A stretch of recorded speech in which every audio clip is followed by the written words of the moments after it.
Hi everybody, I'm Bill Whittle and this is the Firewall.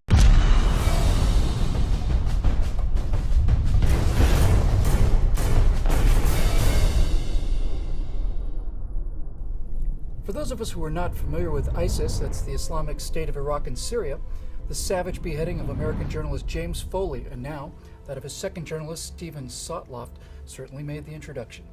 Speaking after Foley's brutal execution, President Obama had this to say about his ISIS murderers. No just God would stand for what they did yesterday and what they do every single day. Well, God may not stand for it, but the most powerful man on the earth, Barack Obama, certainly did. All of us mourn his loss. We keep in our prayers those other Americans who are separated from their families.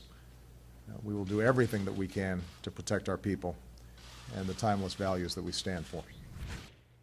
And we will do everything we can to protect our people and the timeless values that we stand for, asterisk. See below. Because what President Obama neglected to tell the American people that day before returning to the golf course was that there is in fact an unread condition attached to his statement that he will protect our people and the timeless values that we stand for. What he meant to say was he will protect our people and the timeless values that we stand for so long as there's no risk of adversely affecting poll numbers or his political or even personal identity for that matter. Barack Obama is a lifelong anti-war radical, was an anti-war senator, and now has committed himself to withdrawing and reducing American power throughout the world.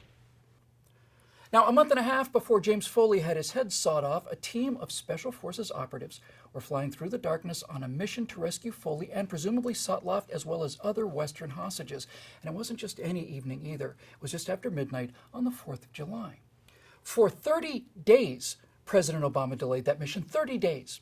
It was June when U.S. intelligence had a solid lead on the location of Foley and the other captives, but it was also well understood that ISIS, like all terrorist organizations, constantly moves hostages in order to prevent raids like the one that was finally launched after 4 weeks of delay. So why the hesitation?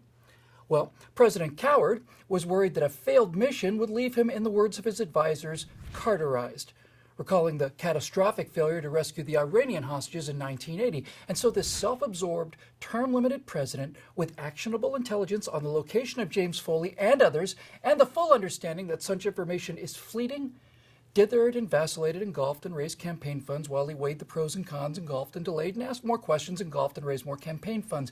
Finally, he gave the go-ahead on the condition that the raid take place on the 4th of July, so that if successful, he could make the announcement to major fanfare on the nation's birthday. Delta and SEAL team operators leapt out of their specially modified low-radar cross-section Black Hawk helicopters.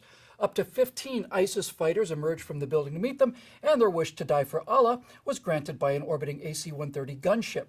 As U.S. warriors secured the compound, lead elements breached the doors to where the captives, including James Foley, were being held, and of course the room was empty. Foley, his murderers, and the other hostages had been moved recently. Now, we know about this in far more detail than we should because when trying to cover up for his inaction, the president revealed critical operational details that compromised, again, the safety of the team elements and their ability to be successful in the future. And this wasn't the first time that President Coward left people to die because of fear of what a failed attempt might do to his image. Of course, neither could he afford to be seen as a man forcefully using proud American power, as did Presidents Reagan and Bush. Now, back on the night of September 11, 2012, at about 4 p.m. Eastern Time, reports began to come in of an attack on the consulate in Benghazi. By 5:10 p.m. Eastern, an unmanned surveillance drone was providing real-time video of the ongoing firefight at that compound. And yet, almost immediately, the White House issued a direct order to FEST, that's the Foreign Emergency Support Team, a highly trained, well-armed extraction squad standing by at various locations around the world for this exact contingency. He ordered them to stand down. We need to be crystal clear on this. It's not that President Obama failed to give the order for those men to get into their helicopters and go and try and rescue Ambassador Stevens and the rest of our people and the timeless values that they stand for. Those men were in the helicopters. They were, unlike the president, mentally and operationally prepared and ready to go and defend American civilians from these murderers and savages. President Coward told them to shut down the engines and sent these warriors back to their bunks, because he was afraid of what a failed attempt might do to his image and what a successful attempt might do to his phony claims that the war on terror had been won by him. He had an election coming up, and priorities are priorities after all. So he watched on TV in real time as former SEALs Glenn Doherty and Tyrone Woods ran from safety towards the sounds of gunfire and fought off scores of heavily armed enemy fighters for 6 hours. Their laser target designators on the enemy mortar position that eventually killed them, looking up to the sky not only to a just God, but awaiting help from a president who was watching them die. And they did die, of course, at which point President Coward joined the Fest operators in retiring for the evening, getting a good night's sleep for the next day's fundraiser with Jay-Z and Beyonce in Las Vegas. Reports are that the men who were in the helicopters, ready, and as it turned out, able to save Doherty and Woods, did not sleep quite as well that evening. Oh, and one more thing.